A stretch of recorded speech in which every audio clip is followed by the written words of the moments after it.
Julian DeRosier from the IIF. We're here at Minds and Money in London. I'm joined today by Daniel. Daniel, how are you doing?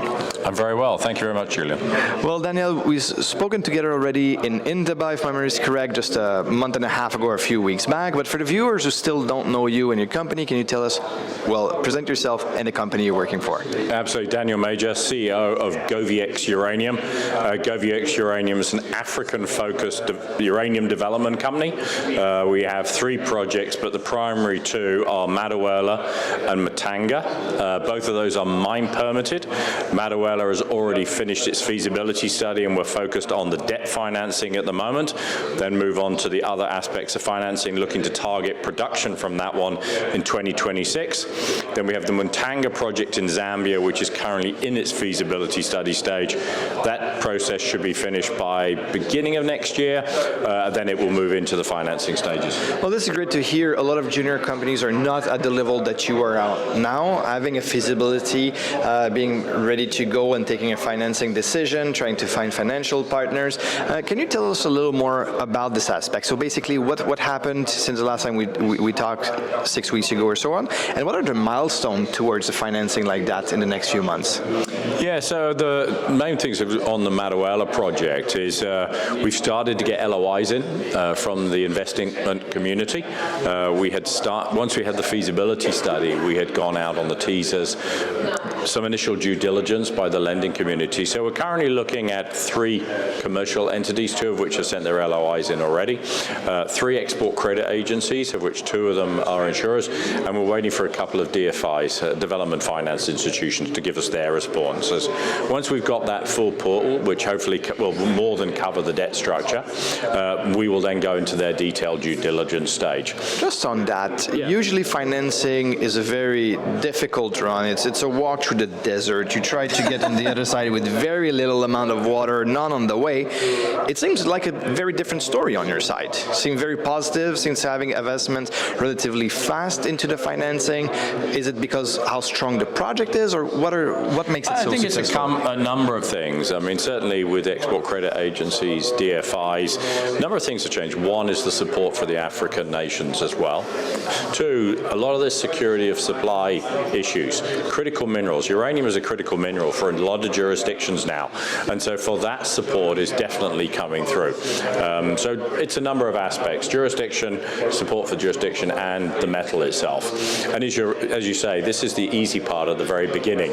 Now we've got the long haul of all the due diligence, the structuring, and the staggering to the very end, and then gasping with relief when it's all over. Absolutely, well, for sure. And we wish you go all the way through the desert, obviously. And maybe a question more to the CEO and to, obviously, the shareholder also as a CEO.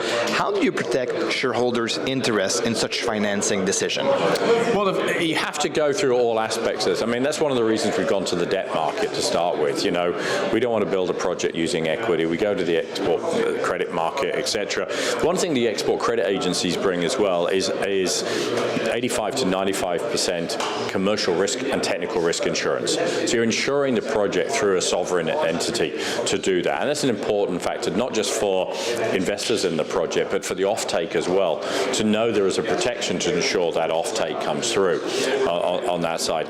We as a company are very strict on the way we use capital anyway. I'm a CEO who continues to fly economy. I mean, it may seem a little strange, but and it's not just a small thing. It actually is a cultural issue within the company. That if I'm doing it, and I'm very careful with how I spend the money, then all of my people around me look at that and do the same thing. And it doesn't just relate to the small things about, okay, saving on a meal here and there. It relates to everything that we spend money on. So everyone thinks about why we spend money, how do we spend money in the project. We are a development company, so we have to spend money. But we're putting it directly into the ground. I'd rather that money went there rather than me on an airplane. And that's key. We recently just did a financing. And that was really very much to keep this momentum going on the debt financing, to keep the momentum going on the feasibility study in Zambia. Well, this is great, and now you're touching the feasibility in Zambia. Can you tell us a little more what's happening there specifically? Yeah, so there's two aspects of that. One, we have quite a large inferred resource in the Zambian project, Dibwe East. That was about half the resource. So we infilled that last year. That, we're waiting for that to come back. The guys are working on that now and almost finished. So I'm expecting that result, which will move it all into indicated category. Absolutely. And one thing for that, for the viewers who might not know about it, but obviously if you want to use those reserves in the feasibility, you have to move them from inferred to measured and indicated. Correct. And so this is why you must do something like that with the feasibility. Yeah, you're not allowed to use under 43-101 rules inferred in any feasibility study. You have got to take it to measured and indicated, and that's important. And that's a big part of that project. So that's going on. We have been doing the ESIA update because Dibwe East, which is that deposit, was not part of the previous ESIA. So we're doing that. Also, we're taking that to an IFC standard. So that puts a lot of issues on us, making sure we're up to international standard. Yep. We're kickstarting the full feasibility study. A lot of it's already been going on anyway, bits and pieces, but the mining crew had to wait for the geological model to come through, and they're now going to be engaging. So I'm actually going to South Africa a week from now to kick that whole process off. So that should all be done by this time next year, completed. That would be the permitting done. We're already mine permitted, so we just need to get that new SRI signed off. Okay. And we're dealing with the relocation action plan. We have communities sitting on there, but we've been engaged with them ever since we got on the project, and they know this is a process, and they're actually kind of like, can you please get us to that point so we can know what our future. And so we have a very strong ESG community relations program that goes on.